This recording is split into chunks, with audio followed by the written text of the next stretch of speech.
Welcome back to Solynod Hex, everyone. Today we're holding session number 471, and today's session is sponsored by our generous patrons and donors. Thank you very much, patrons and donors, for your generous pledges and donations. We wouldn't have dynamic lighting and some key tokens without you. Players, at this time, if you haven't already done so, go ahead and add 471 points for showing up on time to your player character. And we'll go back into... you had just finished an encounter with a lesser nature spirit, and the party was discussing Tenebris and Orcus, trying to figure out,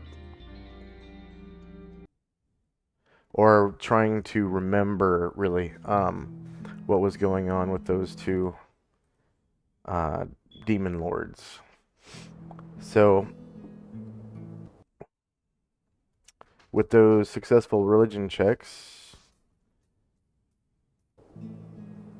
you found out that, recalled that Orcus was once the demon lord of undeath. And long ago, he was slain, and his wand was hidden, and his corpse, I guess, was revived by his cultists, and it kind of transformed into this undead form known as Tenebris. So he used to look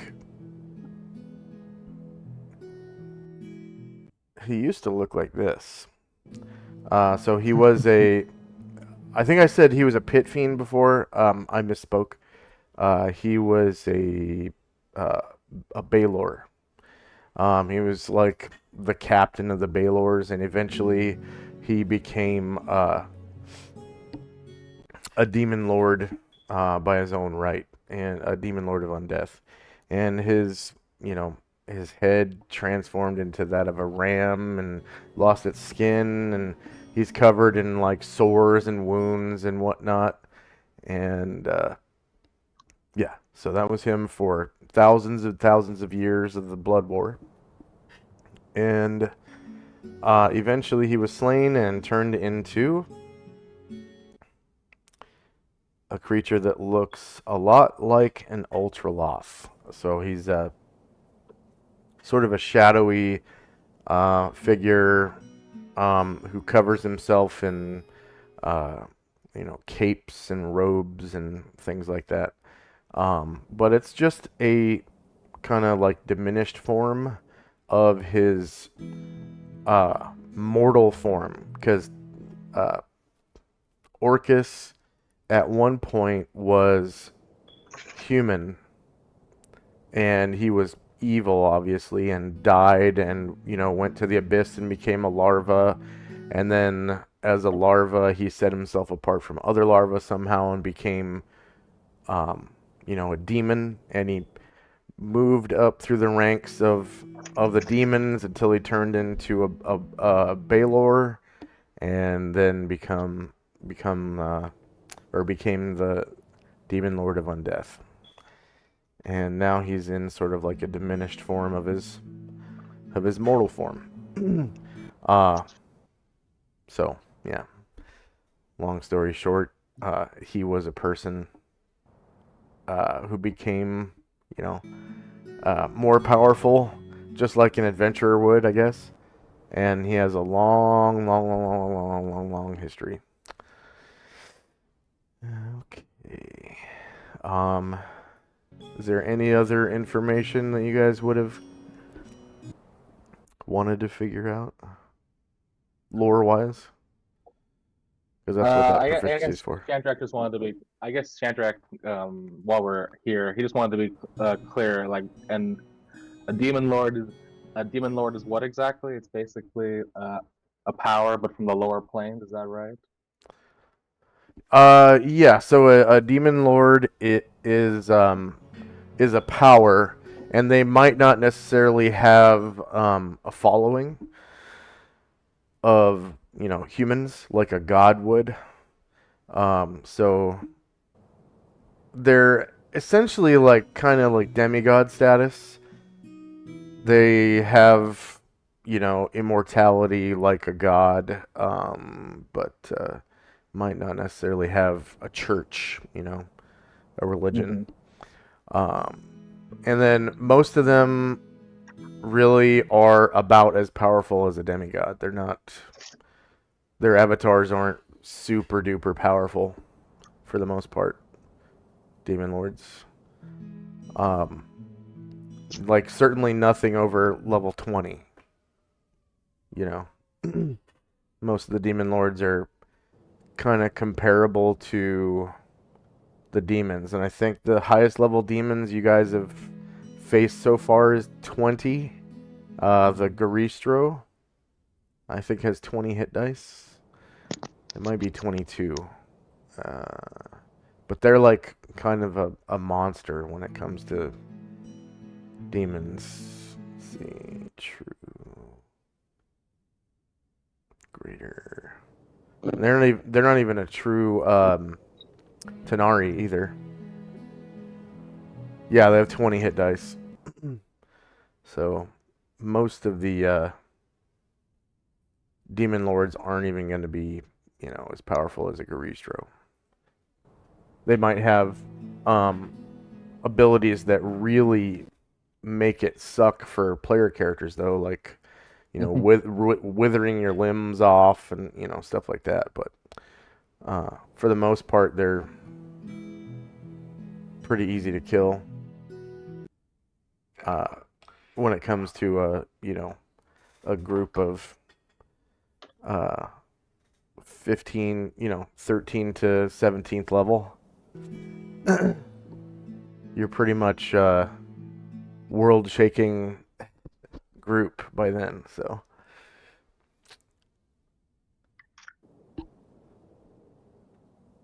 Interesting.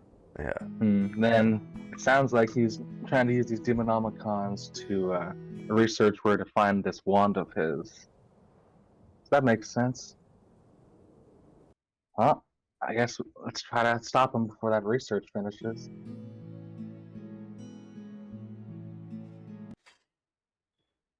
And that's just Chandrak's just saying that to everybody. Yeah.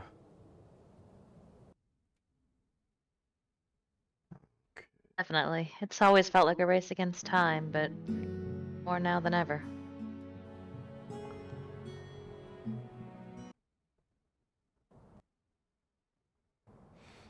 And anything else for Shandrak and Company? Yeah, I'm good. Okay. Tenzi and Company.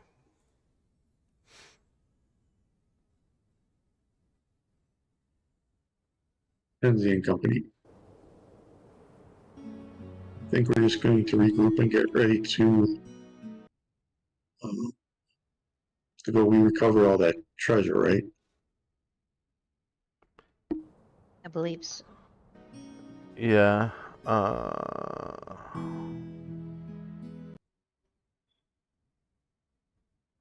Let's see. Asher wrote 3 smoky quartz worth 50 GP each and 136 platinum per PC.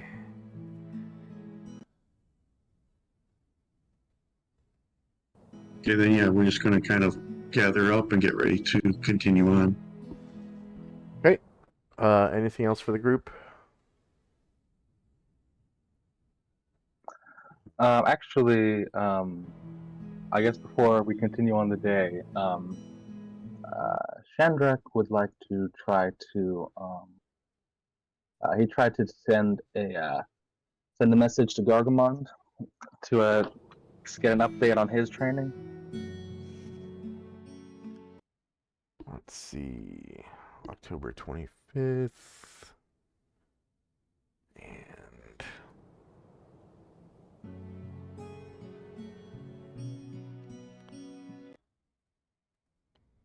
calendar.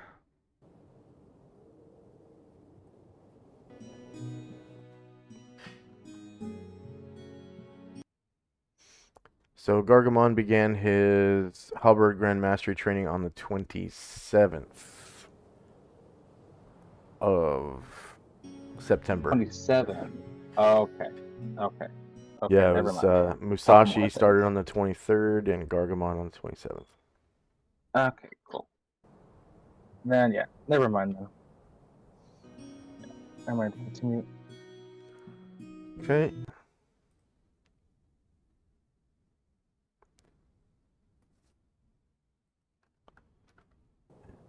October 25.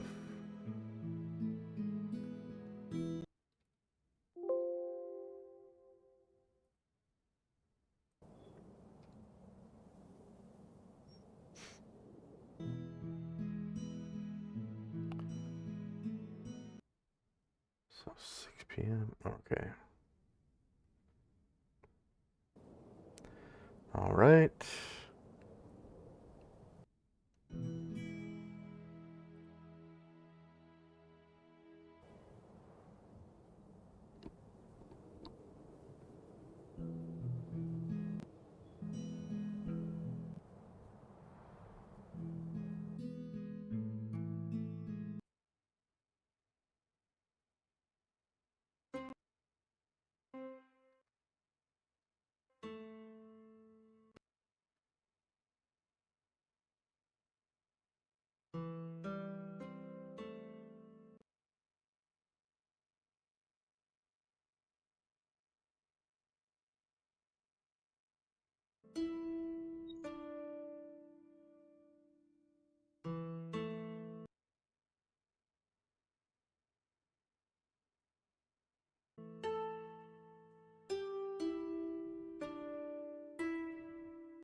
Are you guys able to see your party marker, the little blue arrow bouncing up and down? No, I just see a black and blue box. A black and blue what? A black box surrounded by a blue box. Oh, okay, here it Um, is. Yeah, it's black for me. Okay, I'm gonna make sure. Address central. Okay, good. There we go.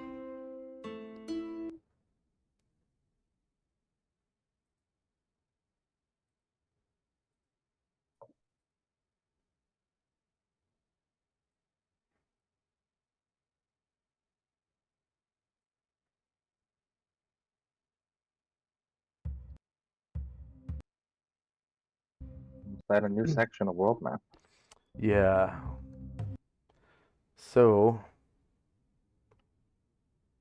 you guys are traveling at the rate of a mounted heavy warhorse, which I believe is 22.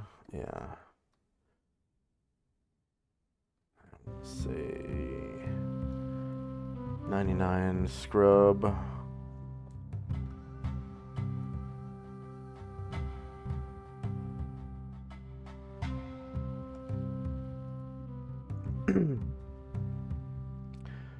All right, so you guys move 22 miles during the day, and then are you moving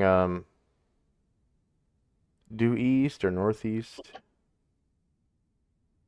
We're heading northeast right now, right? I think so.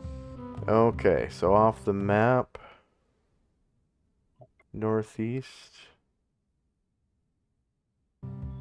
is gonna be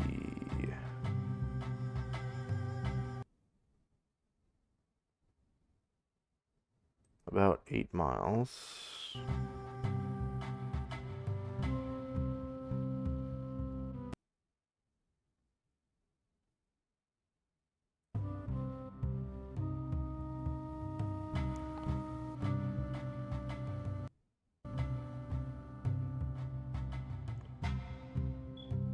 And you're 32 miles from the bottom.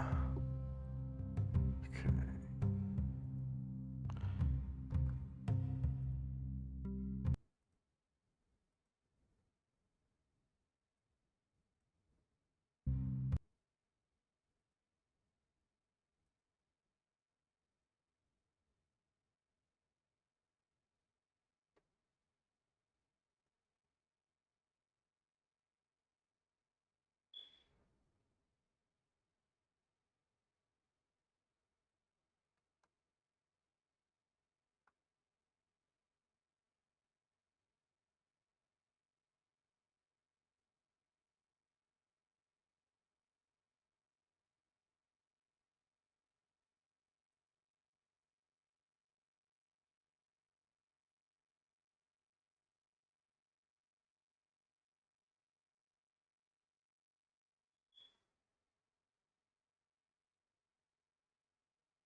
And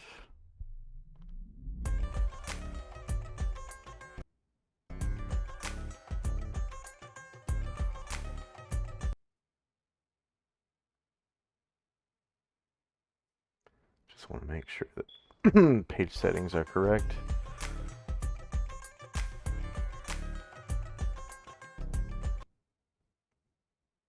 Okay.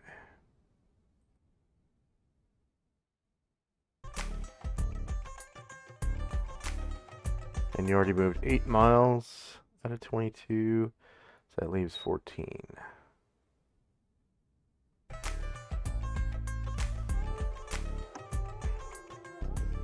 Right about there. And you can see the Shimamomi Flats kind of curling up towards the northeast, south of you.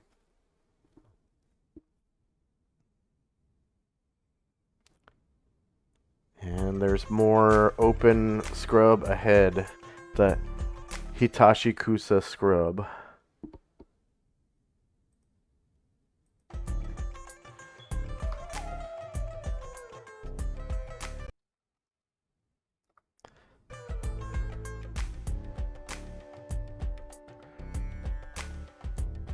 And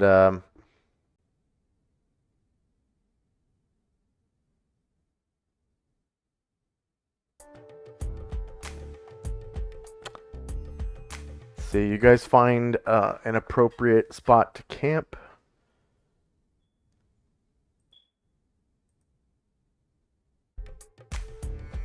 So, let's see.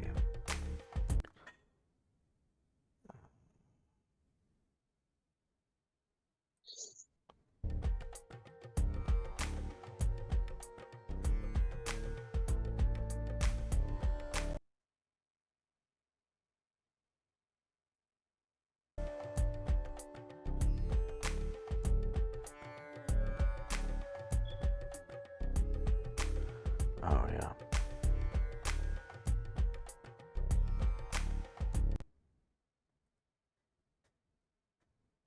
Heading northeast.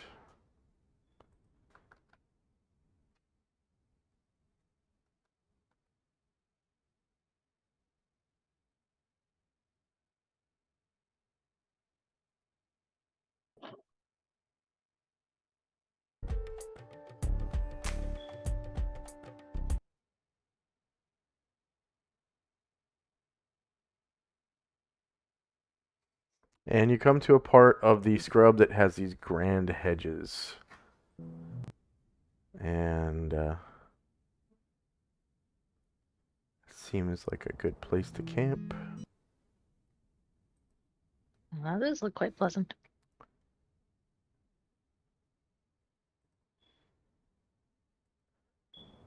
And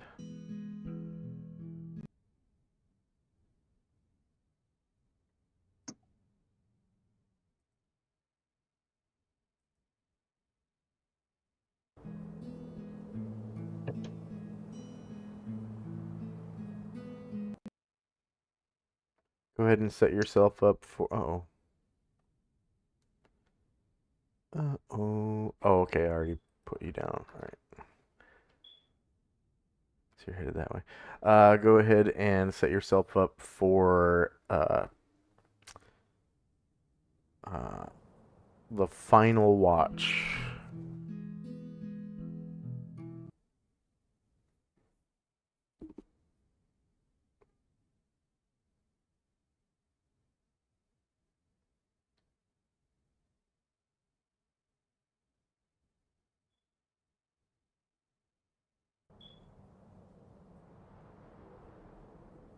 So you've been camping all night. You've recovered your spells by napping. Actually, by 4 a.m., the sun would be coming up a little bit, so I'm going to turn sunlight on ever so slightly. So daylight mode, probably about.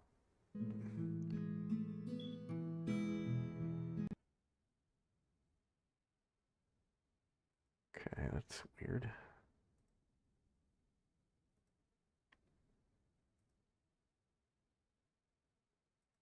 Probably about that much sunlight. Super dim. Definitely enough to trigger infravision.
Okay.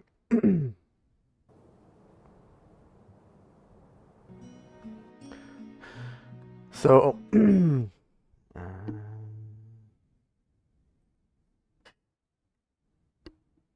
modifier surprise the party. I'm going to give you guys a bonus of +7, and I'm going to give them a bonus of +2. So probably no surprise.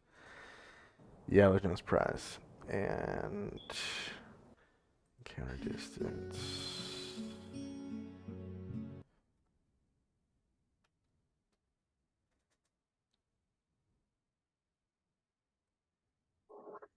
So kind of from behind your position, the direction you came from, I'm gonna say it is Ashriel, who here's a sound. But before I do that, I'm going to set up the tracker.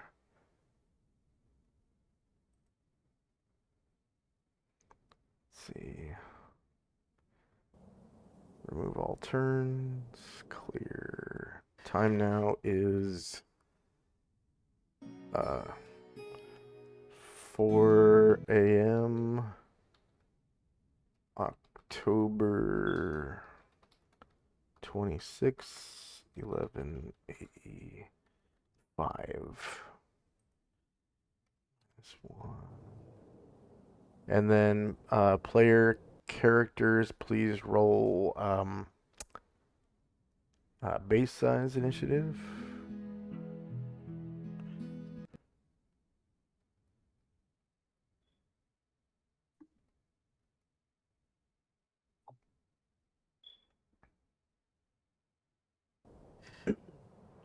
Oh, that's the wrong one. Oh yeah, Bumbo.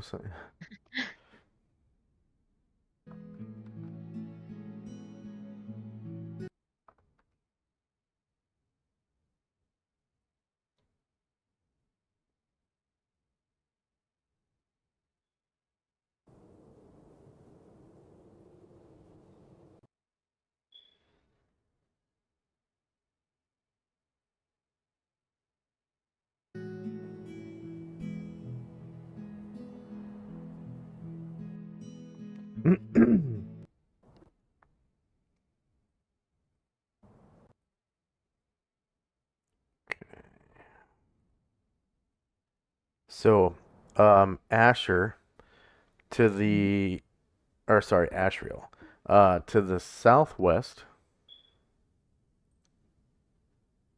you hear Bleh. Bleh. Bleh. Bleh. Bah.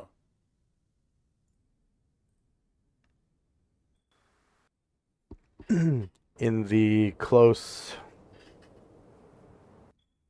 distance, just beyond your infravision. He's going to carefully start flying that way to see if he can get a better look. Okay.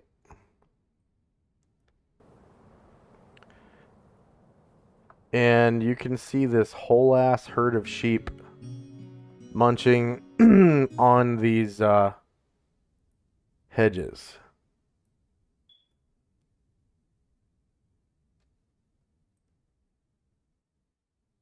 Just as the sun came up, they're like getting their little snack on.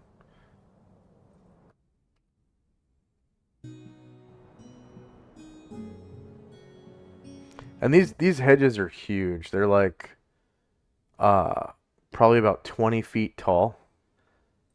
And they have, nice lush green leaves on them, and they seem to provide a lot of cover.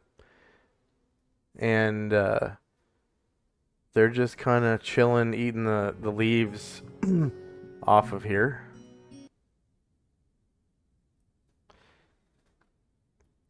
And suddenly, Brian Jurid hears this sound, and it kind of kicks off a little instinct, like an instinctual reaction where he just wants to go hunting now. Does he eat sheep or does he eat metal? Well, traditionally, dragons, like of all types, pretty much prefer herd animals, but they can also eat the they can eat stones and Okay. stuff like that if they have to. But He's down with it. Okay. yeah, they definitely prefer flesh over anything else most of the His head time. swivels. His Yeah. head swivels toward the herd, and he makes a low growl.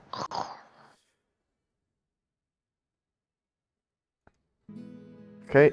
So what is Tenzi and Company gonna do? And I was just going to look and make sure they seem to be just sheep. And he's going to go back to the spot he was.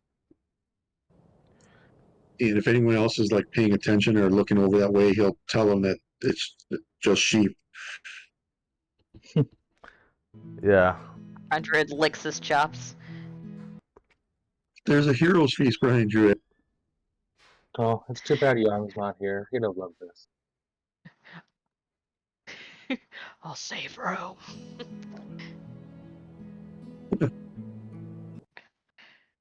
That'll be all for us. Okay.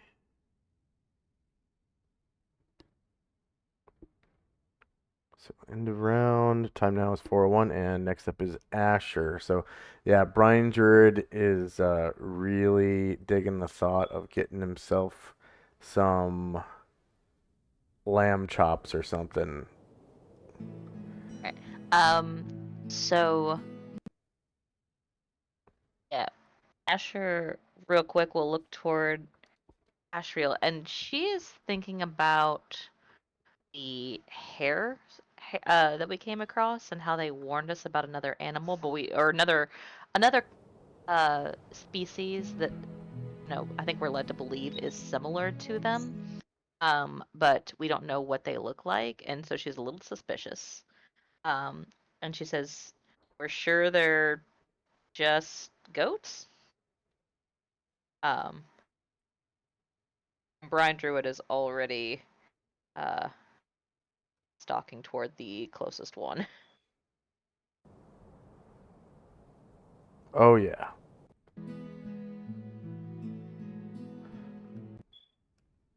And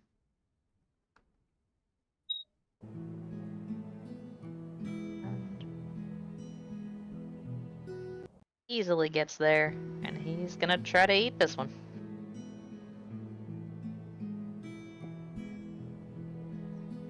He'll try to bite it and drag it back toward camp. Yeah. It's pretty easily bitten. They're pretty docile for the most part.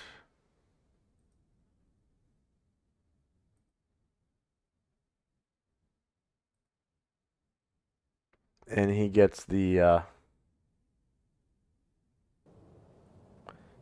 sheep and the other ones just kind of like meh, and they keep advancing towards these hedges. So you've got a sheep in your jaws. Cool. Uh,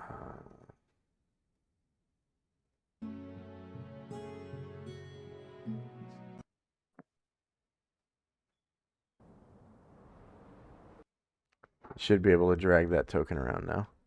And yeah, the others kind of they keep moving towards this big hedge and start munching on it. And a lot of them aren't even aware, especially the ones directly around the sheep you just killed. Yeah. They seem like they're not even aware of what just happened. Like a dragon just came up and munched. Cool. Like they look like they're still pretty sleepy. Like maybe they just woke up and stood up. I think that's Some of them kind of wobbly still. as far as he can move. Okay. Shandrak and Company.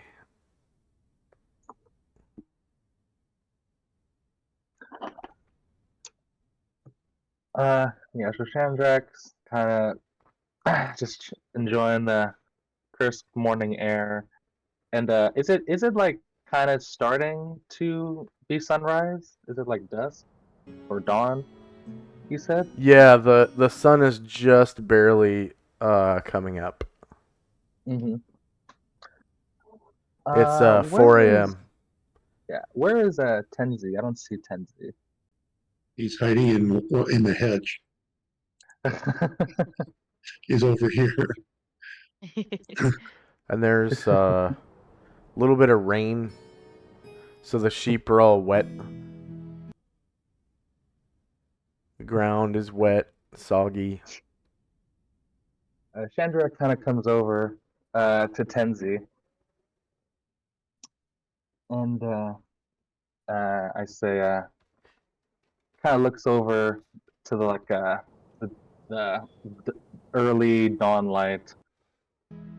Say to Tenzi, you know, back where I live in Sigil, we have light, but we don't have a sun like this. It's kind of nice. Yes, we can thank Ushas for bringing us the dawn and the light of the day.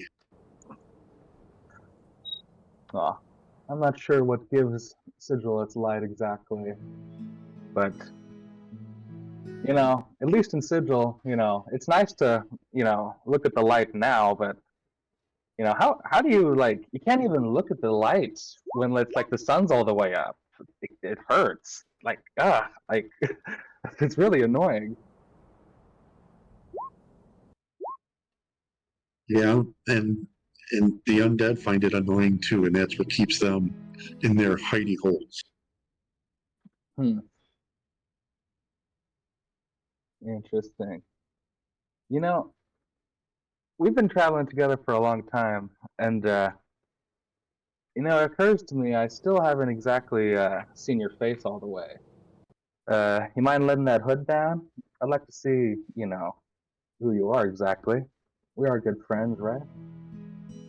Um, yeah, and the reason why I keep hooded is that I don't want to, among mortals, be granted any special respect that I haven't earned. And so he will throw back his hood. You see, he has like curly blonde hair, and it almost like glows, almost gives him a little bit of like an aura. And otherwise, he looks human. His eyes, there seems to be like a light in his eyes, but otherwise, he would pass as human. Hmm. Well, look looks pretty good. I don't know how people would treat you too much differently. I mean, you know, they think the man in the hood is a hero. I think you'd be just as a hero without it. Yeah, I've earned what I've earned, and I haven't had to rely on the favors of those other than Ushas. But I'm glad to be traveling with you and Asher. We have gone through so much together, and there's still so much ahead of us. Yeah, it certainly is, buddy. Chandra just kind of slaps you on the back.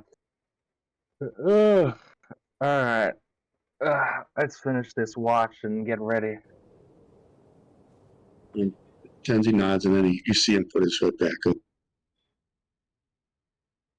Chandrak will go back to his spot kind of near Lao Tzu, and that's all for me.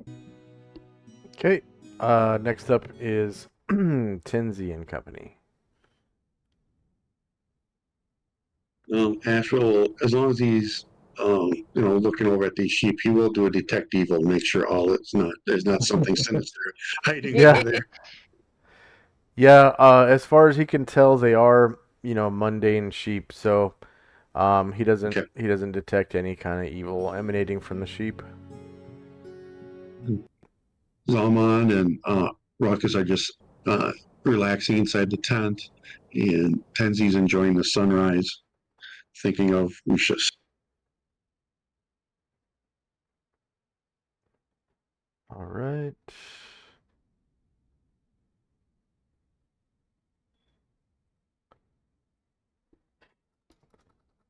And end of round.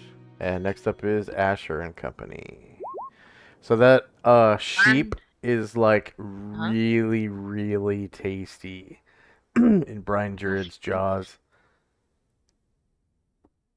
He drags it back to the edge of camp, and he's under this tree, just eating this sheep or goat. He says, this was a fortuitous turn of events. And he's like is like really relishing that goat. And Asher is like swapping between like watching out of the corner of her eye and looking away. It's not very good table manners. Yeah.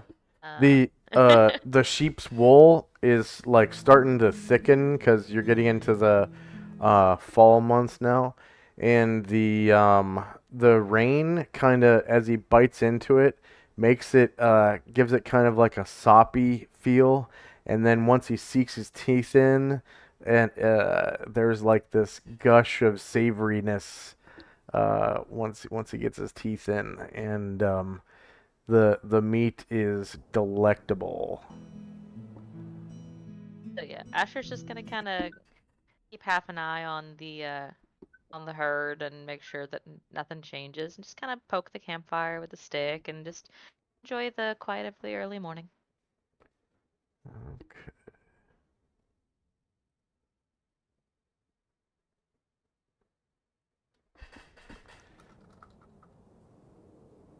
Because there's still some people that are sleeping, right? I don't think so. I think we're just uh Yeah, I think kind of everybody's on guard resting now. and Okay. yeah. Um, Shandrak and Company.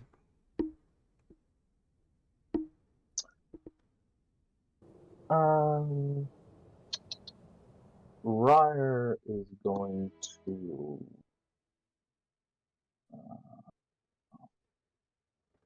He's going to try to enter a state of inner focus.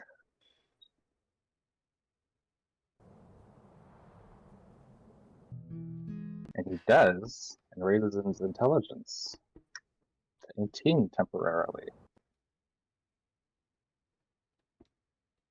All right.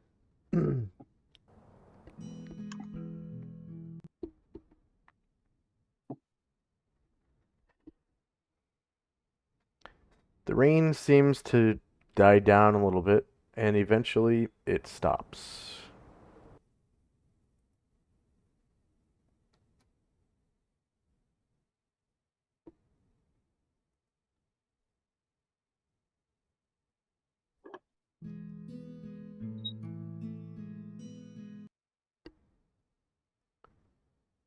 And then was Ryer gonna do something? Yeah, after that, he would like to cast a read magic onto himself. All right.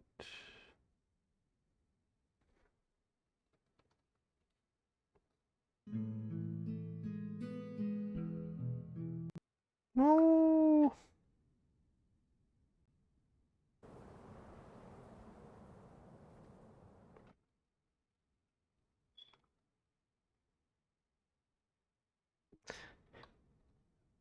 And Ryer will kind of wave over Karanglar and say, "Hey, you might come over here. I got some spells I'd like to try to buy from you." Yeah. Anglar looks up from where he's kind of like polishing his sword and nods. I shall be right there.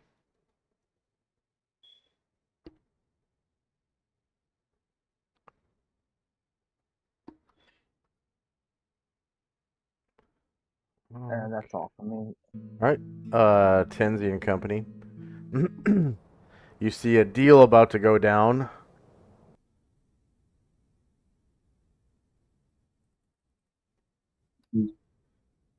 Tenzi just continue to be on watch as Zashriel and Zalman will stay in the tent. That'll be it for us. All right. And the wind starts to pick up a little bit. So it's light breeze right now. And it's slowly picking up toward what is that? Strong wind.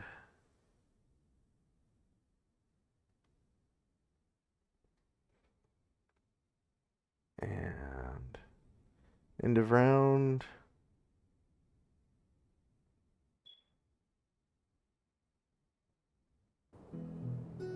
And then got 26 rounds of read magic. Okay, and then we've got Asher and Company first. Looks like a deal is Karen going Glor down. will. Yeah. Karen Glor will get up and head over toward Ryer. The right character.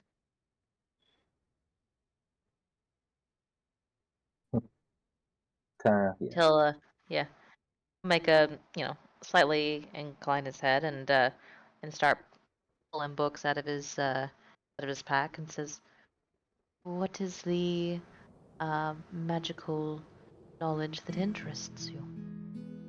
I would like to try to learn your fly and lightning bolt spells.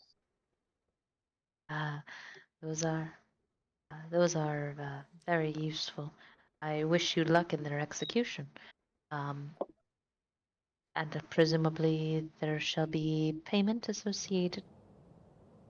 Absolutely. Those are three spells from the third sphere. So, I mean, two spells from the third sphere. So, He I'll nods. give you 6 fire opals worth of that 6,000 GP total. He nods and says, "This is acceptable," and he'll hand you the appropriate books.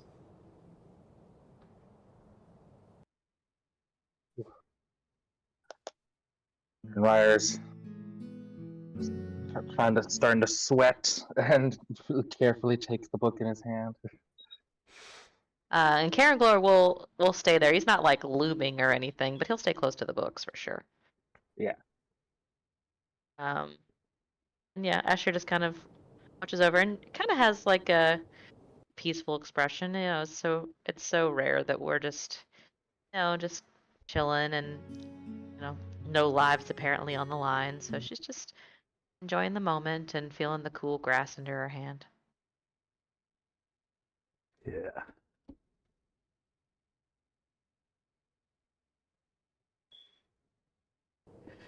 Okay, and next up is Chandrak and Company. Okay. Before Ryer tries to begins reading, he will attempt his thaumaturgy roll. All right.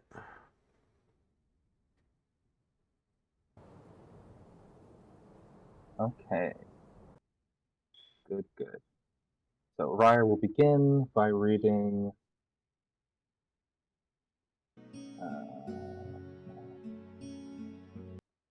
By order Yeah, in the book, he Fly is will. first. If you want to go in Yeah, order. that's fine, and it's less pages too. So I'll start with Yeah. Fly. All right. Anything else for Chandrak and Company? Yeah, seeing we're still kind of resting and seeing some magic stuff going down reminds Chandrak that he'll start to take some books out himself, and he dust off a brand new traveling spell book, and he will copy. I mean, not copy. Yeah, copy. He will copy.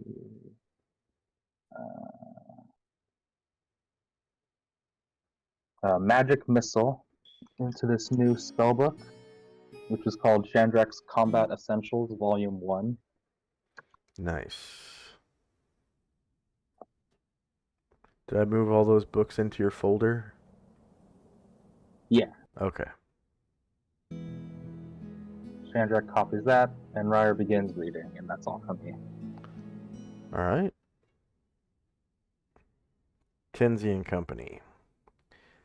Looks like a big expensive deal went down with some shiny gems between Ryer and Karanglor.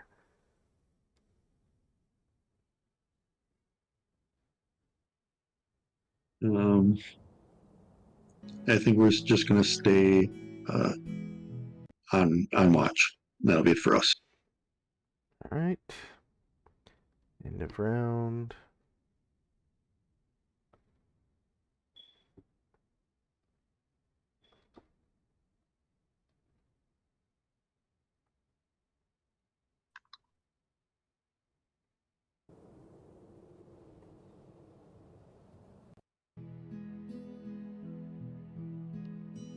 All right, so you're one page into reading fly. Uh-oh.